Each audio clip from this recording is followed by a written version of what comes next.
Too close, Commander. 10 more seconds we would have been swimming in molten sulfur. The Normandy isn't equipped to land in exploding volcanoes. They tend to fry our sensors and melt our hull. Just for future reference. We almost died out there and your pilot is making jokes? Joker pulled our asses out of there. I think he's earned the right to a few bad jokes. I see. It must be a human thing. I don't have a lot of experience dealing with your species, Commander. But I am grateful to you. You saved my life back there, and not just from the volcano. Those Geth would have killed me or dragged me off to Saren. What did Saren want with you? Do you know something about the conduit? Only that it was somehow connected to the Prothean extinction. That is my real area of expertise. I have spent the past 50 years trying to figure out what happened to them. Just how old are you exactly? I hate to admit it, but I am only 106. Damn! I hope I look that good when I'm your age. A century may seem like a long time to a short-lived species like yours, but among the Asari I am barely considered more than a child. That is why my research has not received the attention it deserves. Because of my youth, other Asari scholars tend to dismiss my theories on what happened to the Protheans. I've got my own theory on why the Protheans disappeared. With all due respect, Commander, I have heard every theory out there. The problem is finding evidence to support them. The Protheans left remarkably little behind. It is almost as if someone did not want the mystery solved. It is like someone came along after the Protheans were gone and cleansed the galaxy of clues. But here is the incredible part. According to my findings, the Protheans were not the first galactic civilization to mysteriously vanish. This cycle began long before them. Where'd you come up with this theory? I thought there wasn't any evidence. I have been working on this for 50 years. I have tracked down every scrap and shred of evidence. Eventually, subtle patterns start to emerge, patterns that hint at the truth. It is difficult to explain to someone else. I cannot point to one specific thing to prove my case. It is more a feeling derived from a half-century of dedicated research. But I know I'm right, and eventually I will be able to prove it. There were other civilizations before the Protheans. This cycle has repeated itself many times over. If the Protheans weren't the first, then who was? I don't know. There is barely any evidence on the Protheans, even less on those who came before them. I cannot prove my theory, but I know I am right. The galaxy is built on a cycle of extinction. Each time a great civilization rises up, it is suddenly and violently cast down. Only ruins survive. The Protheans rose up from a single world until their empire spanned the entire galaxy. Yet even they climbed to the top on the remains of those who came before. Their greatest achievements, the mass relays and the Citadel, are based on the technology of those who came before them. And then, like all the other forgotten civilizations throughout galactic history, the Protheans disappeared. I have dedicated my life to figuring out why. They were wiped out by a race of sentient machines, the Reapers. The Reapers? But I have never heard of. How do you know this? What evidence do you have? There was a damaged Prothean beacon on Eden Prime. It burned a vision into my brain. I'm still trying to sort out what it all means. Visions? Yes, that makes sense. The beacons were designed to transmit information directly into the mind of the user. Finding one that still works is extremely rare. No wonder the Geth attacked Eden Prime. The chance to acquire a working beacon, even a badly damaged one, is worth almost any risk. But the beacons were only programmed to interact with Prothean physiology. Whatever information you received would have been confused, unclear. I am amazed you were able to make sense of it at all. A lesser mind would have been utterly destroyed by the process. You must be remarkably strong-willed, Commander. This isn't helping us find Saren, or the conduit. Of course, you're right. I am sorry, my scientific curiosity got the better of me. Unfortunately, I do not have any information that could help you find the conduit, or Saren. I don't know why Saren wanted you out of the picture, but I think we'll be a lot better off if we bring you along. Thank you, Commander. Saren might come after me again. I cannot think of anywhere safer than here on your ship. And my knowledge of the Protheans might be useful later on. And her biotics will come in handy when the fighting starts. Good to have you on the team, Liara. Thank you, Commander. I am very grateful. Oh, I am afraid I am feeling a bit lightheaded. When was the last time you ate, or slept? Dr. Chakwa should take a look at you. It is probably just mental exhaustion, coupled with the shock of discovering the Prothean's true fate. I need some time to process all this. Still, it could not hurt to be examined by a medical professional. It will give me the chance to think things over. Are we finished here, Commander? We can talk again after you've seen the doctor. The rest of you, dismissed. Mission reports are filed, Commander. You want me to patch you through to the Council? Patch him through, Joker. Setting up the link now, Commander. Received your report, Commander. I understand Dr. Tassoni is on the... I assume you're taking the necessary security precautions. Liara's on our side. The Geth were trying to kill her. Benezia would never allow Theron to kill her daughter. Maybe she doesn't know. Or maybe we don't know her. We never expected she could become a traitor. At least the mission was a success. Apart from the utter destruction of a major Prothean ruin. Was that really necessary, Shepard? The Geth were crawling all over those ruins. We were lucky to make it out alive. Of course, Commander. The mission must always take priority. Good luck, Commander. Remember, we are all counting on you.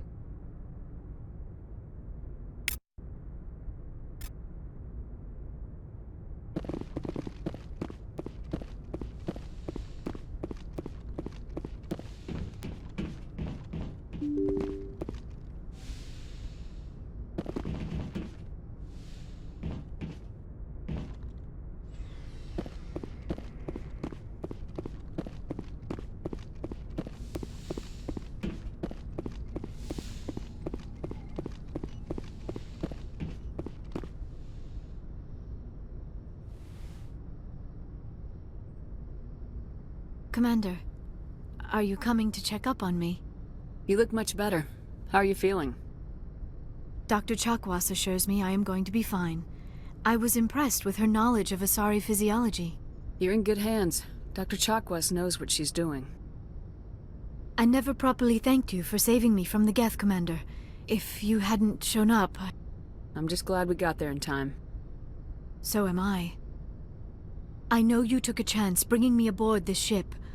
I have seen the way your crew looks at me. They do not trust me. But I am not like Benezia.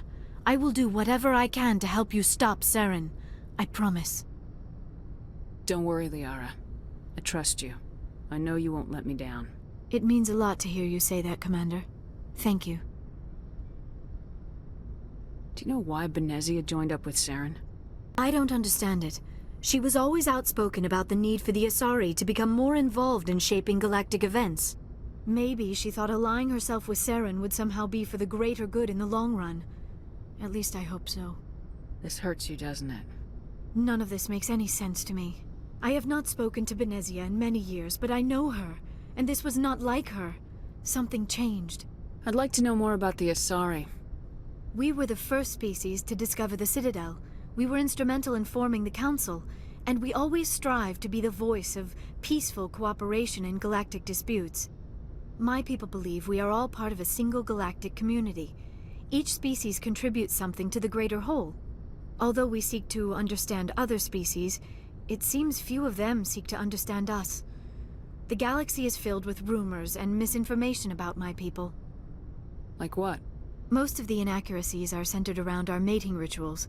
My species is monogendered. Male and female have no real meaning for us. We still require a partner to reproduce. This second parent, however, may be of any species and any gender. I don't understand. Your species can mate with anyone? Mating is not quite the proper term, not as you understand it.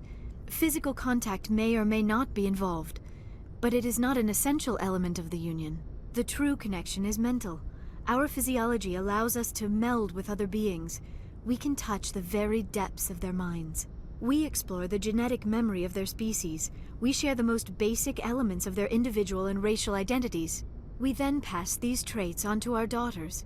It is how we learn to grow as a species and how we develop a greater understanding of other races. What happens to your partner after the union? Every relationship is different. Some unions are a single encounter with both parents parting ways afterwards. Others can be more long-term. Sometimes an Asari and her partner will stay together for many decades. Do you know who Matriarch Benezia chose as her partner? She rarely spoke of her partner, though I know my father, if you want to use that term, was another Asari. I thought you always needed another species to serve as one of the parents. Think about it, Shepard. If we were not able to mate with our own species, we would have died out long before we ever mastered spaceflight and left our homeworld. Union with our own kind is no longer common, not for the purposes of reproduction. Most Asari believe it weakens our species. Asari daughters inherit racial traits from the father species. If both parents are Asari, then nothing has been gained, or so conventional wisdom would hold. I am what is sometimes called a pureblood, though no Asari would ever be cruel enough to say the word to my face. It is a great insult among my people. It is possible Benezia's partner was embarrassed by their union. She may have been too ashamed to publicly acknowledge me as her offspring. Maybe she wanted to meet you but couldn't. Something could have happened to her. Maybe she passed away. You might be right. I hope you are. But I have no way to know for sure. Benezia never spoke of her partner.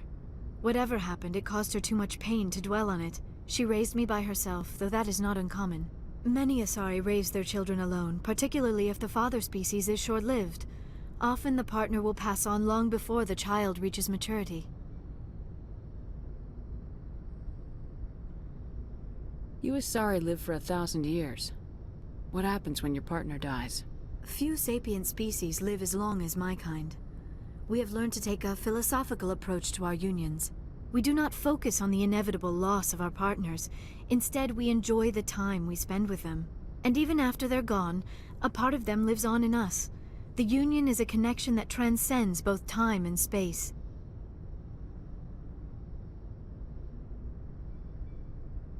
I should go. Goodbye, Commander. I get the feeling you want to ask me something, Commander. Tell me about yourself, Liara. Me? I am afraid I am not very interesting, Commander. I spend most of my time on remote digs, unearthing mundane items buried in long-forgotten Prothean ruins. Sounds dangerous. And lonely. Sometimes I would run afoul of indigenous life forms or stumble across a small band of mercenaries or privateers, but I was always careful. Until the Geth followed me to Artemis Tau, I never found myself in any situation my biotics could not handle. As for the solitude, well, that is one aspect that most appealed to me.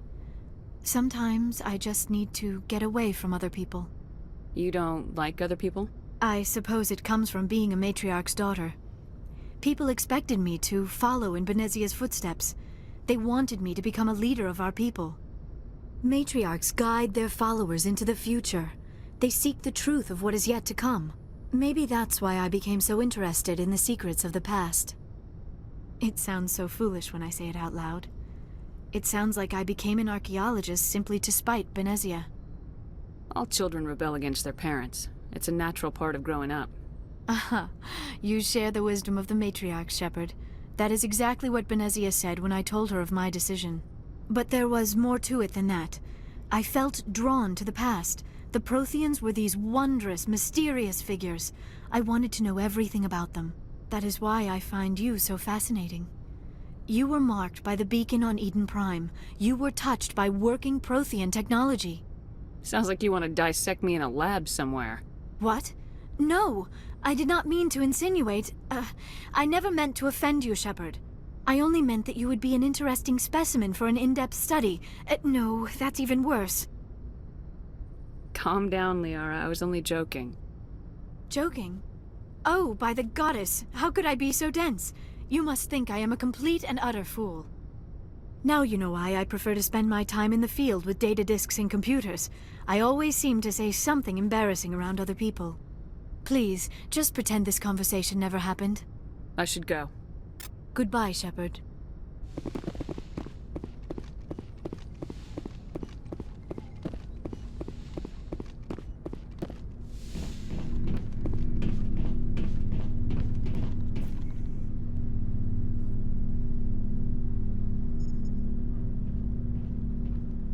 Commander, do you have a minute? I always make time for my officers. Off the record, I think there's something wrong here. This Saren is looking for records on some kind of galactic extinction. But we can't get backup from the Council? Sorry, Commander.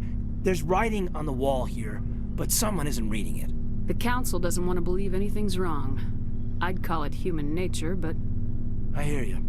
It just seems like a group that's been around as long as the Council should see this coming. I mean, it's funny, we finally get out here, and the final frontier was already settled. And the residents don't even seem impressed by the view. Or the dangers. Well, well. You're a romantic. Did you sign on for the dream, Malenko? Secure a man's future in space? Yeah, I read a lot of those books when I was a kid, where the hero goes to space to prove himself worthy of a woman he loves, or, you know, for justice. Now, maybe I was a romantic in the beginning, but I thought about it after brain camp.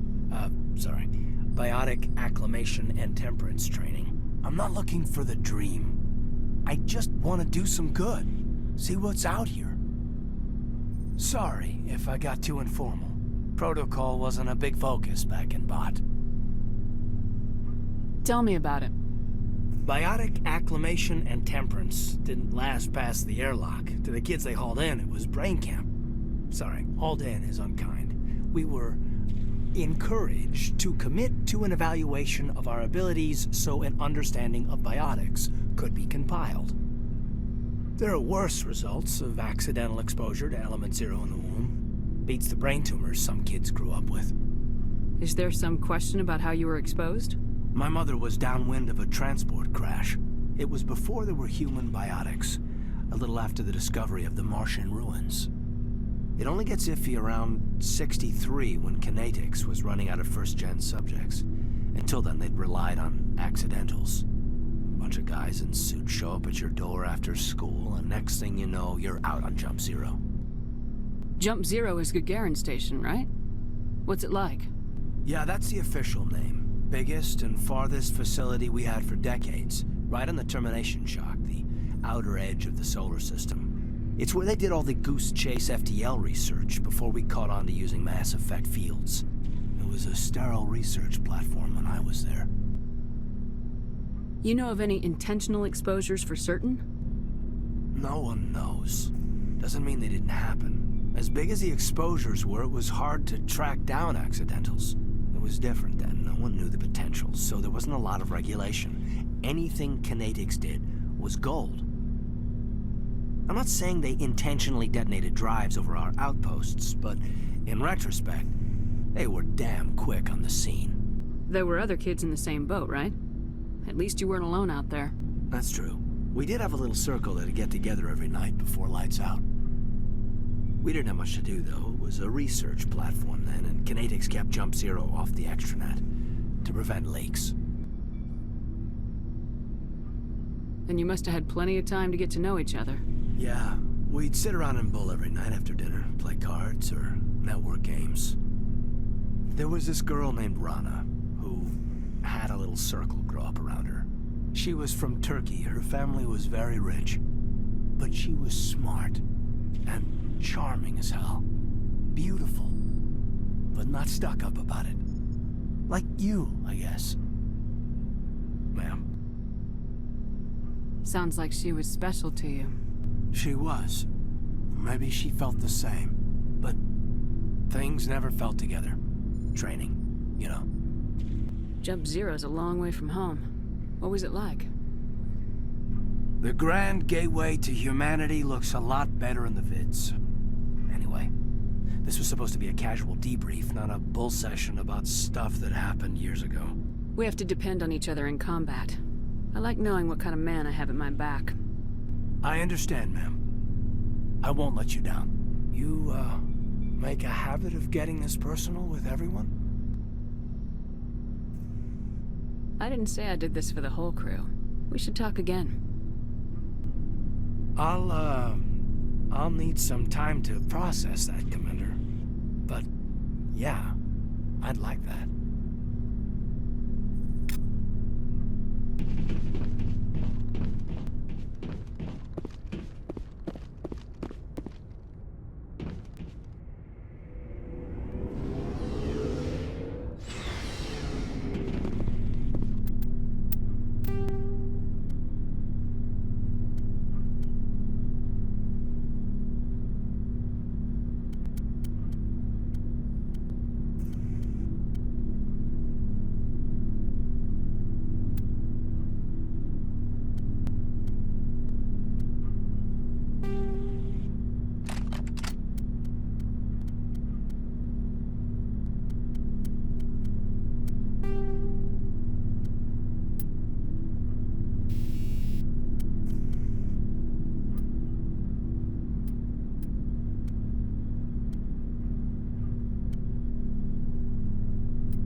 So, we've got Saren on the run. It won't be long now. Saren's good, but I'm better. Good. He's rotten. To the core. I could tell as soon as I met him. Why didn't you tell me this sooner? I would've if I thought it was important. I think I'd like to hear about it just the same. This was a while ago. A bunch of mercs were bragging about a job out near the edges of the Terminus systems. They said it paid well and the boss was never around to ride them. They said he was looking for more men, too. So I checked it out. I didn't know Saren was openly recruiting mercs. It wasn't that open, and he only showed his face once. We'd been raiding ships in the area for months when we took out this massive cargo freighter. Our biggest haul yet. I was on board checking bodies for valuables, looking for some extra credits. That's when I saw him. What did Saren want with the ship? I don't know what he wanted. He was just moving through the ship, watching. Couple of the mercs called him by name, but he never spoke to them. Never spoke to anyone. I had a really bad feeling about him, so I got the hell out. Didn't even wait to get paid. What kind of cargo was the freighter carrying? What was Saren after? I don't know. All I saw on that ship was food and medical supplies. There were some basic weapons, but nothing big. If there was anything of value on that ship, I didn't see it. That's why I didn't mention it sooner. Whose ship was it? There was a Volus trading vessel. Big one. Lots of guards. But they were no match for us. That's the only time you saw him? Yeah. Didn't even know who he was. Still wouldn't if I hadn't joined up with you. But my instincts were right. Every other merc on that mission turned up dead within a week. Every damn one. So long, Rex. Shepard. Commander? What's your opinion of the last mission? Not sure I buy Dr. Tassoni's story about her and her mom not talking. They're family, right? I think she's being straight with us. Or at least I don't think she lies very often. Yeah, she's probably really bad at it. Hey, want me to ask her about her sex life? Might be illuminating. I don't think she's used to teasing, good-natured or otherwise. No fun, Commander. Too bad those ruins got destroyed. I mean, they lasted thousands of years. That's impressive. Do you have a few minutes to talk? One-on-one? Sure. I was hoping to get a minute of your time. Off the record. I keep an open door policy. If you have any concerns, lay them on me. All right. I know things are different aboard the Normandy, but I'm concerned about the aliens, Vicarian and Rex. With all due respect, Commander, should they have full access to the ship? They may not serve the Alliance, Chief, but they're allies. At least as far as Saren goes. This is the most advanced ship in the Alliance Navy. I don't think we should give them free rein to poke around the vital systems. Engines, sensors, weapons. You don't trust the Alliance's allies? I'm not sure I'd call the Council races allies.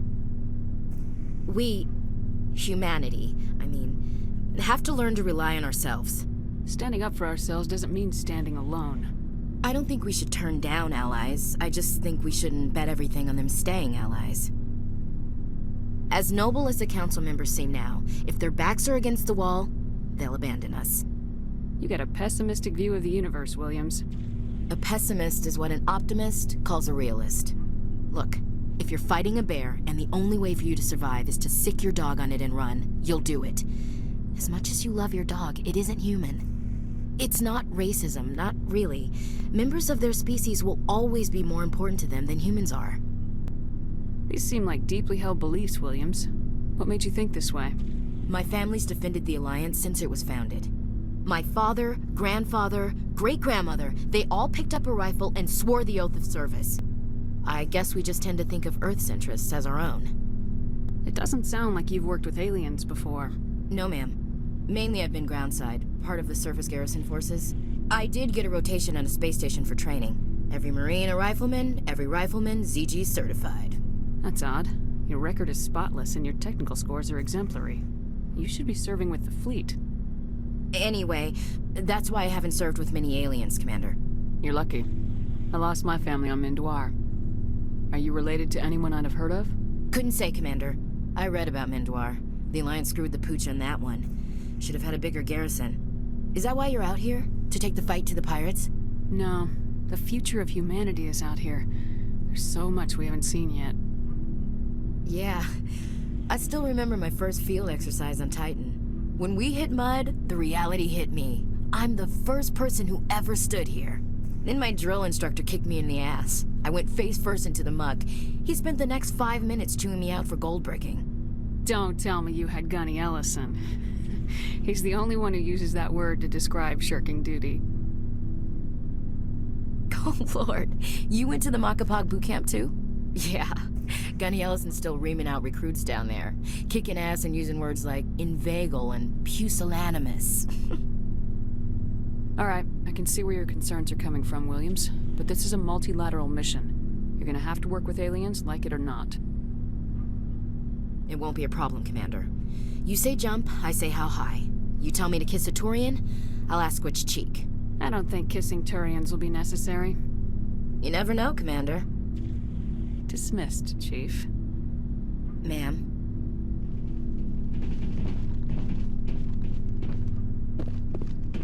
Commander, how are you? Why did you want to be a C-Sec officer in the first place? That's a good question. There were several reasons, I guess. Like what? Probably the same as most officers.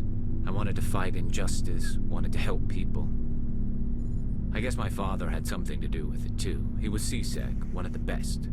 I grew up hearing about his accomplishments or seeing his picture on the vids after a big arrest.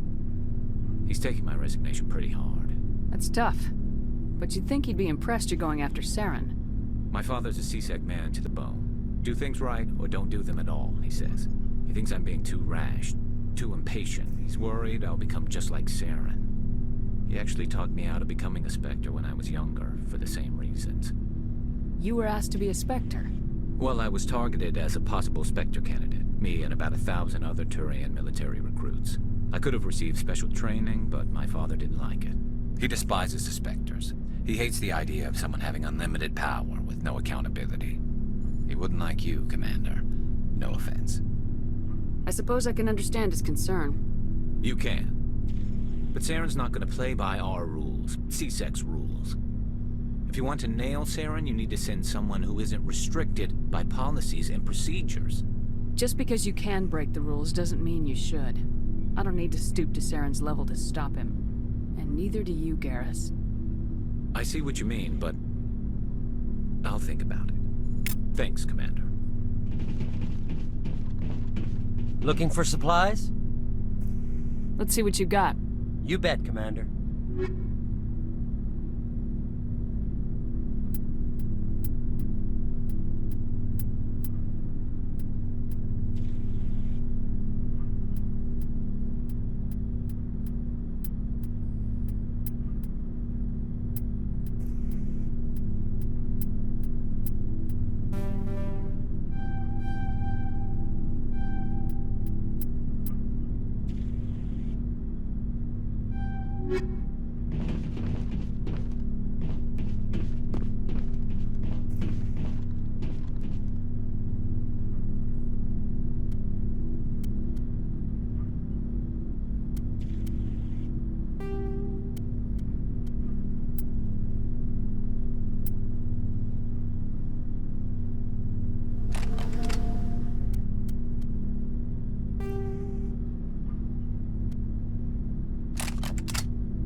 don't know. Your ship is amazing, and your crew's been really great to me, especially your chief engineer.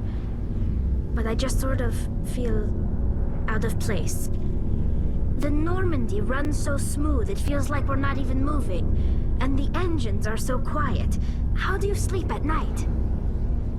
The silence wakes you up? Back on the flotilla, the last thing you want to hear is silence. It means an engine's died or an air filter shut down. I guess you don't have to worry about that here. But old habits die hard. But it's more than just the silence. This ship feels so empty. It's like half the crew is missing. Back home, I couldn't wait to go on my pilgrimage. I couldn't wait to get away from the crowds.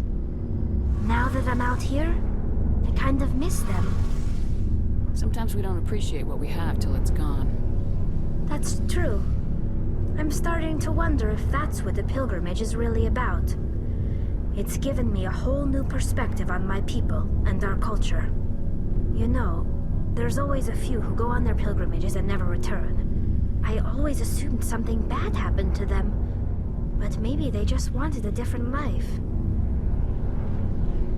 You do plan to return to the migrant fleet, right? I could never abandon my people, Shepard. I will go back eventually, but we have to stop Saren first. Otherwise, I might not have a home to go back to. I should go. See you later.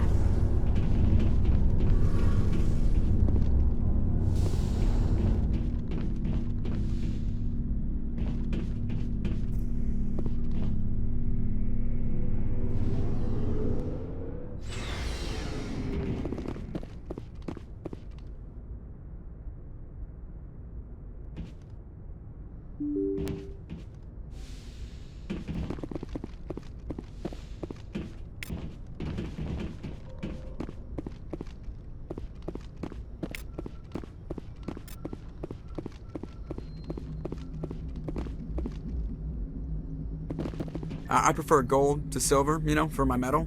I figured you'd recommend me for one since I, pulled your boots out of the fire. If we present you with a medal, you'll end up sitting on stage listening to politicians make speeches for a couple of hours. That's a good point. They'd probably make me shave, too. I spent the last 7 weeks working on this baby. No medal's worth that.